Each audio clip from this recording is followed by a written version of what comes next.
Hello friends, स्वागत है आपका अपने यूट्यूब चैनल रुद्वानिया एकेडमी में। आज हम आपके लिए एक और नई सीरीज लेकर के हाजिर हैं जो कि आपको बहुत ही ज़्यादा हेल्पफुल रहने वाली है।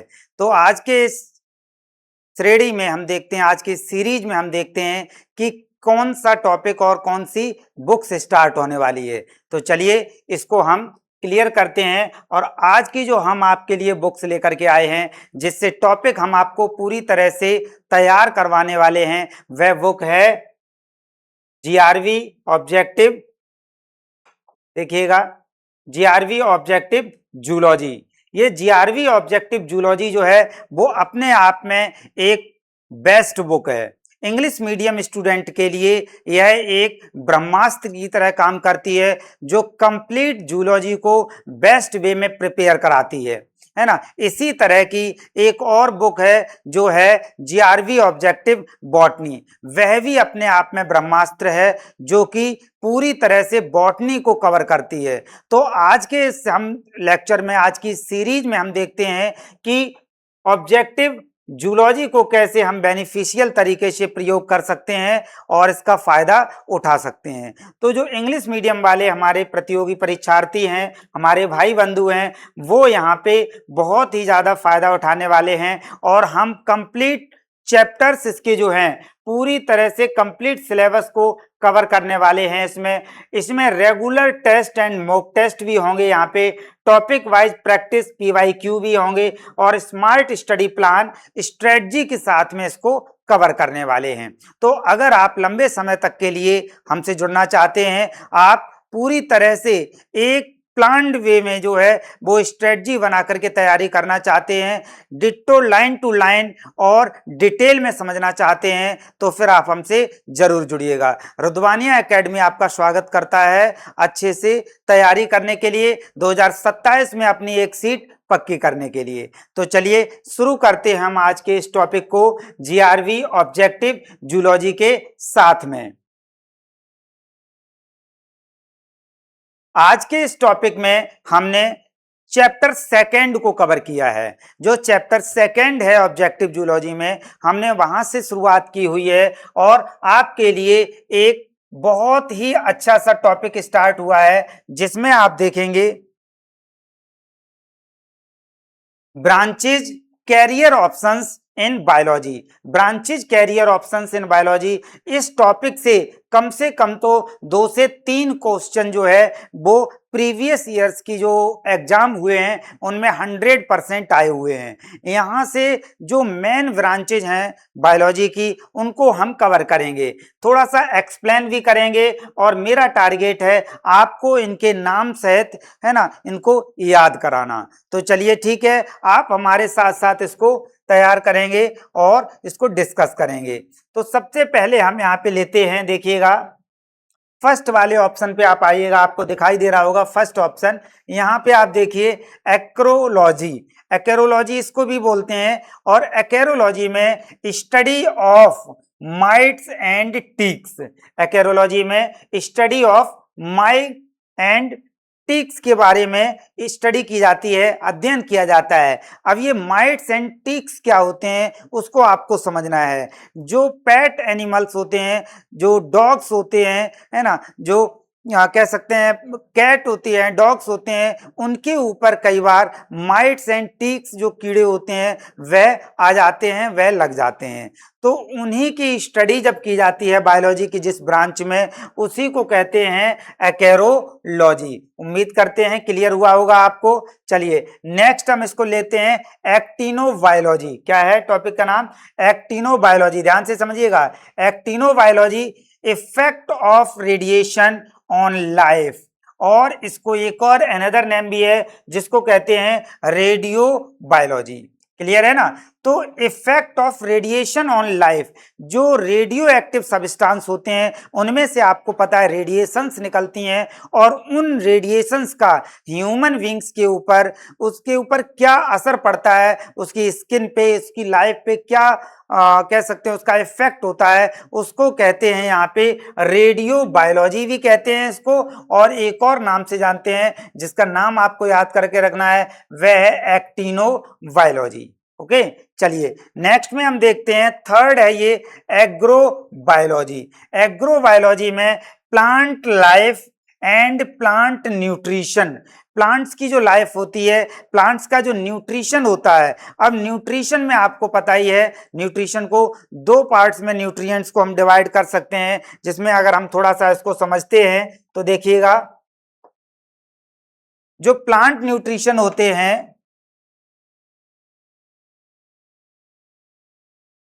प्लांट न्यूट्रिशन को टू टाइप्स में डिवाइड करते हैं।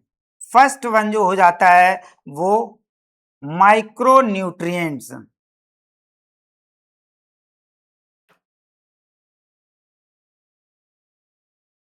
फर्स्ट वन जो हो जाता है वो होता है माइक्रो न्यूट्रिएंट्स, माइक्रो न्यूट्रिएंट्स। और जो सेकंड होता है वो हो जाता है मैक्रो न्यूट्रिएंट्स। क्या होता है? Macro nutrients. हालांकि जब भी ये टॉपिक आएगा आगे, हम आपको इसके बारे में डिटेल में डिस्कस करेंगे, लेकिन फिर भी आपको थोड़ा सा पता होना चाहिए कि माइक्रो न्यूट्रिएंट्स और मैक्रो न्यूट्रिएंट्स क्या होते हैं। जो माइक्रो न्यूट्रिएंट्स होते हैं उनकी प्लांट्स को नीड कुछ कम होती है, और जो मैक्रो न्यूट्रिएंट्स होते हैं उनकी नीड ज्यादा होती है। ओके, तो चलिए थोड़ा सा हम अपने टॉपिक पे बैक आते हैं।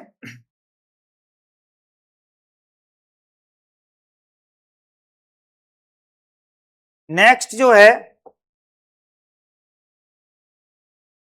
फोर्थ पॉइंट यहां पे हो जाता है एग्रोनॉमिक्स। क्या हो जाता है? एग्रोनॉमिक्स। अब ये एग्रोनॉमिक्स से क्या मतलब है? Management of land and crops. Agronomics में जो क्रॉप वाली फील्ड होते हैं, जो लैंड्स होती है, उसका भी मैनेजमेंट आ जाता है, तो उसको कहते हैं एग्रोनॉमिक्स। मींस एग्रीकल्चर से रिलेटेड जो फील्ड होते हैं उनका कंप्लीट मैनेजमेंट इसमें आता है, तो वो एग्रोनॉमिक्स की कैटेगरी में आ जाएगा। नेक्स्ट देखिएगा, फिफ्थ जो है एग्रोनॉमी। ध्यान दीजिएगा, एग्रोनॉमिक्स में management of land and crop है, बट एग्रोनॉमी में production of crop and management of crop farms. ध्यान दीजिएगा, प्रोडक्शन ऑफ क्रॉप, क्रॉप का जो प्रोडक्शन होता है उसको कैसे मैनेज किया जाता है, वो आ जाता है यहाँ पे एग्रोनॉमी में।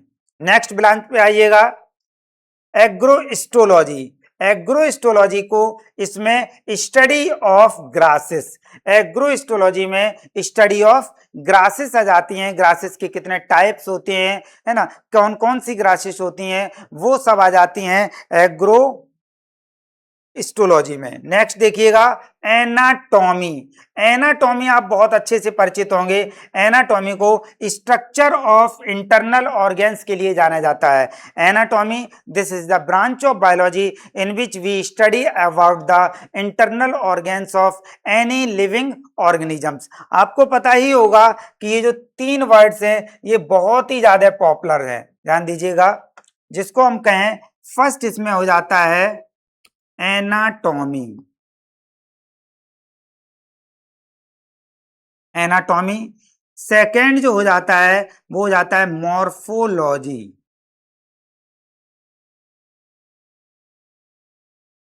मॉर्फोलॉजी। और थर्ड हो जाता है फिजियोलॉजी। क्या हो जाता है? फिजियोलॉजी।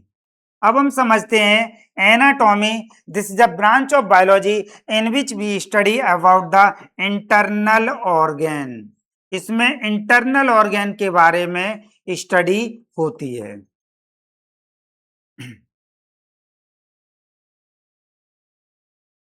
इंटरनल ऑर्गन्स के बारे में स्टडी होती है।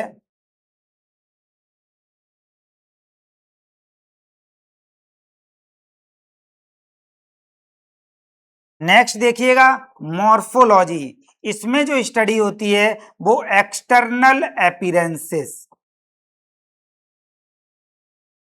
एक्सटर्नल ऑर्गन कह सकते हो आप, एक्सटर्नल अपीयरेंसेस कह सकते हो, कि ऊपर से देखने में कोई ऑर्गेनिजम्स किस तरह का है, किस तरह का लग रहा है, ठीक है ना। तो वो यहाँ पे आ जाता है एक्सटर्नल अपीयरेंसेस में। जो लास्ट है उसकी अगर हम बात करते हैं तो फिजियोलॉजी की अगर हम बात करें तो ये हो जाती है फंक्शनिंग से रिलेटेड होती है,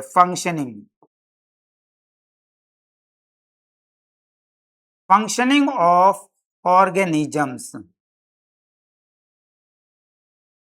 फंक्शनिंग ऑफ ऑर्गेनिज्म से रिलेटेड होती है ये। ओके, तो ये तीनों को आप अच्छे से तैयार करके रखिएगा। ये तीनों बहुत ज्यादा पूछे जाने वाले वर्ड हैं और इनसे रिलेटेड लगातार क्वेश्चंस आते रहते हैं। चलिए नेक्स्ट टॉपिक पे चलते हैं और नेक्स्ट जो ब्रांच है वह कौन सी है तो देखते हैं animal husbandry.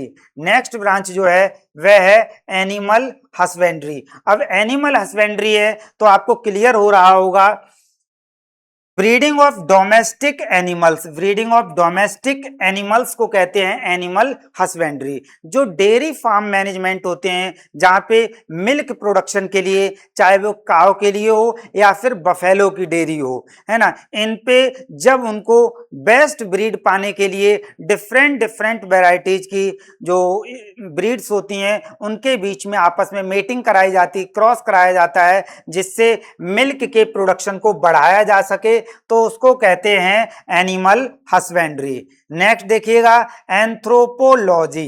Anthropology origin, physical and mental development of Mankind, उसको कहते हैं एंथ्रोपोलॉजी, याद करके रखिएगा। नेक्स्ट देखिए anthology. Anthology means the branch of biology in which we study about the flowers। Flowers के बारे में जिस ब्रांच में स्टडी होती है ना, बायोलॉजी की जिस ब्रांच में हम उसको स्टडी करते हैं, समझते हैं कि फ्लावर्स को कैसे ग्रो किया जाए, कैसे उसको उगाया जाए, उसको कहते हैं यहाँ पे anthology.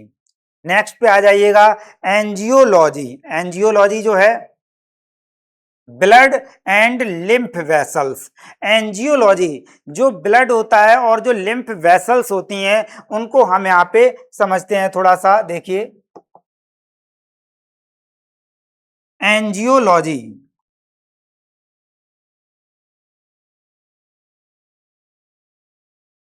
Angiology, this is the branch of biology in which we study about the blood and blood vessels,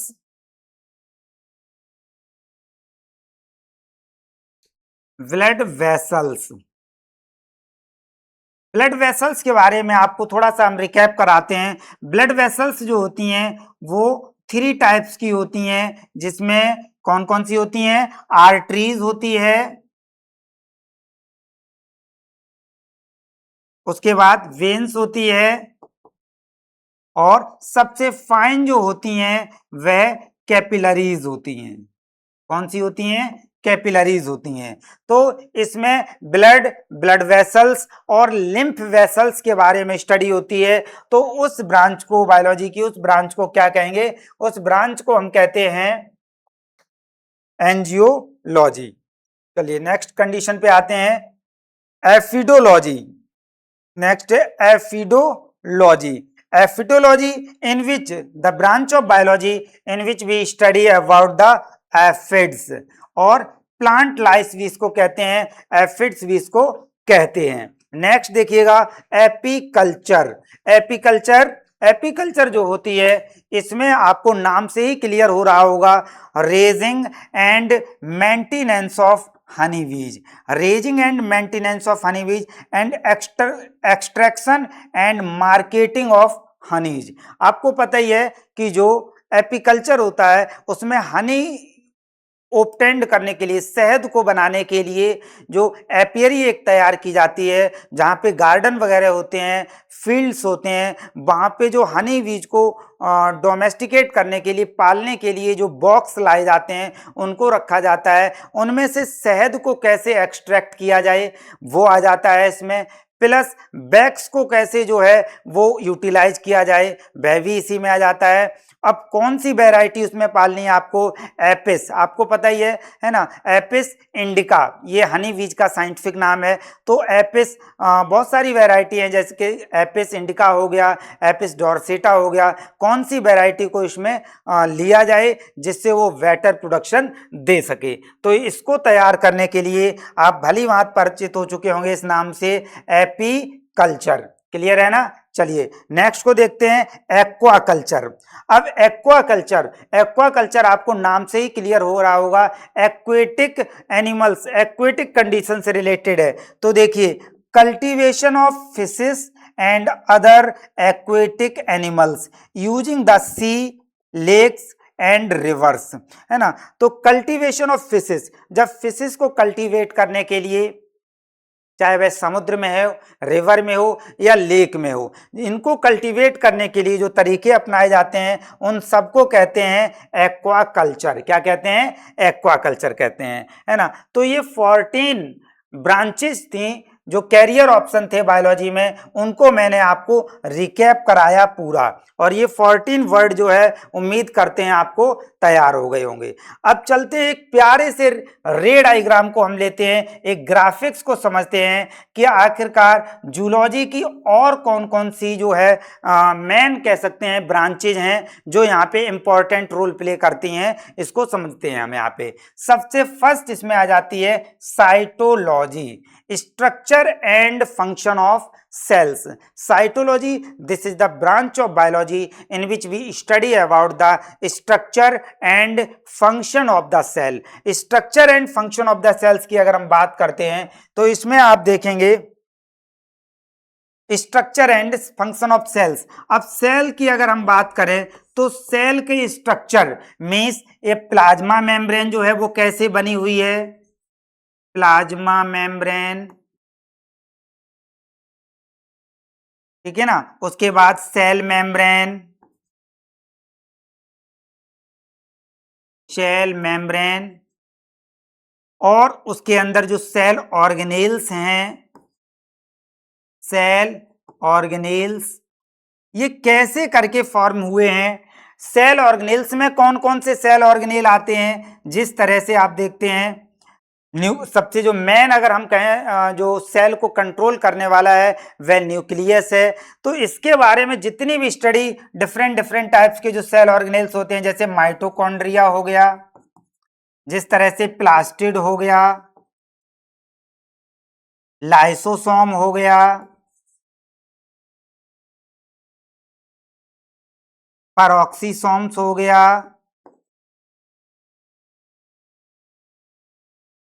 जिस तरह से रफ एंडोप्लाज्मिक रेटिकुलम हो गया, स्मूथ एंडोप्लाज्मिक रेटिकुलम हो गया,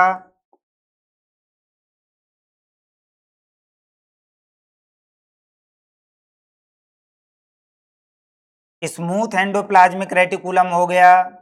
बहुत सारे सेल ऑर्गेनेल हैं जिसको हम डिटेल में, ये टॉपिक आएगा तब फिर एक बार क्लियर करेंगे। तो चलिए ठीक है, हम नेक्स्ट पे अपने आते हैं पॉइंट पे और उसको समझते हैं।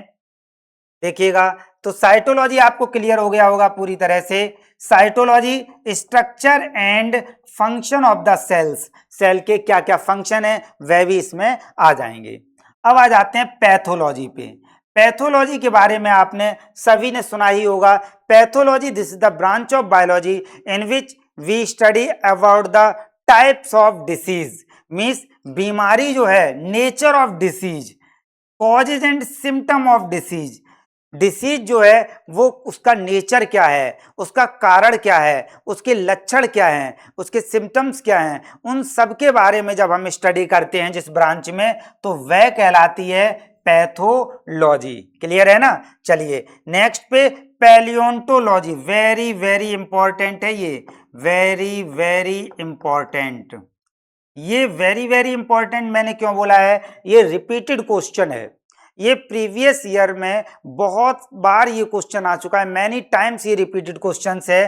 पैलियोंटोलॉजी, फॉसिल्स ऑर्गेनिजम्स का palaeontology this is the branch of biology in which we study about the fossil fuels. यह बायोलॉजी की वह ब्रांच है जिसमें हम फॉसिल फ्यूल्स के बारे में स्टडी करते हैं। ओके, आगे देखिएगा।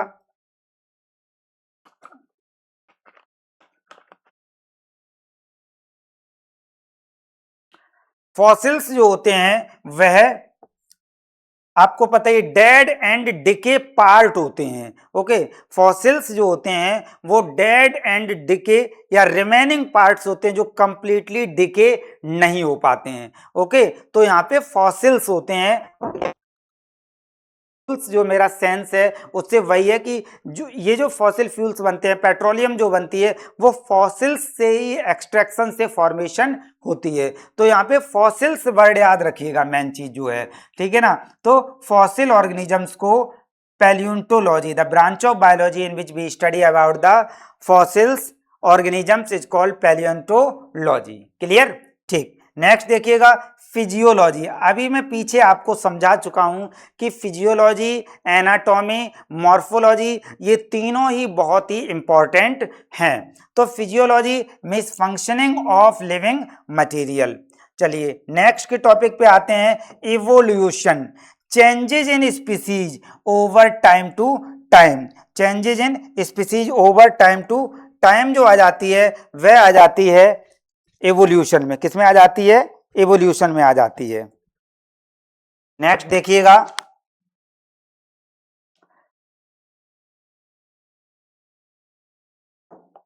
इकोलॉजी।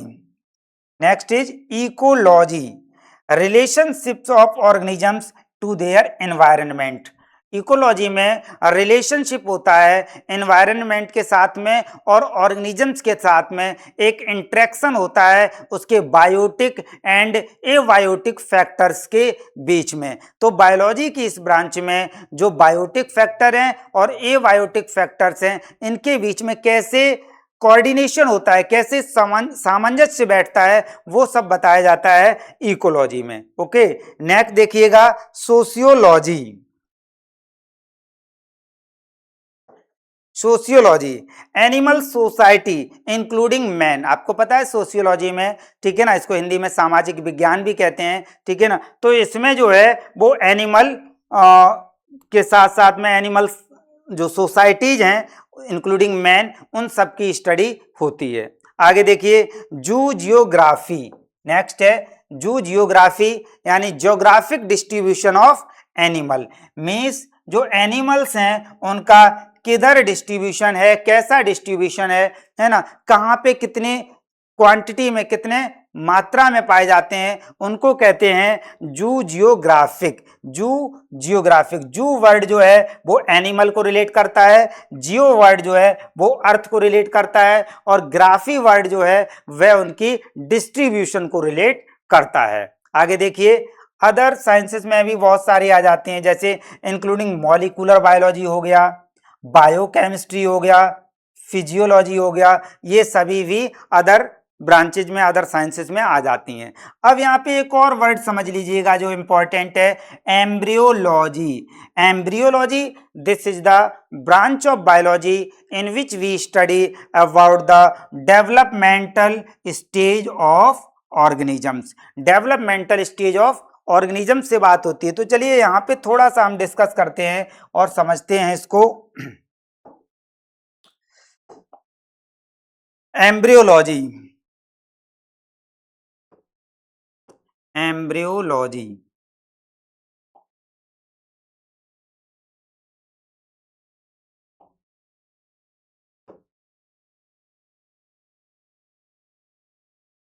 एम्ब्रियोलॉजी, इसमें डेवलपमेंट ऑफ एम्ब्रियो, एम्ब्रियो का डेवलपमेंट कैसे होता है। तो यहाँ पे आप एक ट्रिक याद रखेंगे जो हम आपको डिटेल में जब एम्ब्रियोलॉजी के बारे में पढ़ाएंगे, ठीक है ना, तो एक ट्रिक हम आपको रिपीट कराएंगे, ट्रिक के साथ में जो आपको आसानी से याद हो जाएगी। जैसे सबसे पहले जो है आप सिंपल वे में आप जानते हैं फर्टिलाइजेशन होता है, फर्टिलाइजेशन के बाद में जाइगोट का फॉर्मेशन होता है। किसका फॉर्मेशन होता है? जाइगोट का। और जाइगोट के बाद जो फॉर्मेशन होता है वह होता है एम्ब्रियो का। किसका होता है? एम्ब्रियो का। एम्ब्रियो जो होता है वह 3 स्टेज से गुजरता है, जिसमें मोरूला, ब्लास्टूला और गैस्ट्रूला। गैस्ट्रूला, ये 3 वर्ड आते हैं, पहला, दूसरा और तीसरा, ये याद करके रखिएगा। इन्हीं को रिलेट करते हुए मैंने ये आपके लिए एक ट्रिक बताई हुई है, जिसको MBG यानी मोरूला, ब्लास्टूला और गैस्ट्रूला के नाम से भी इसको जानते हैं। चलिए नेक्स्ट पे बढ़ते हैं हम लोग।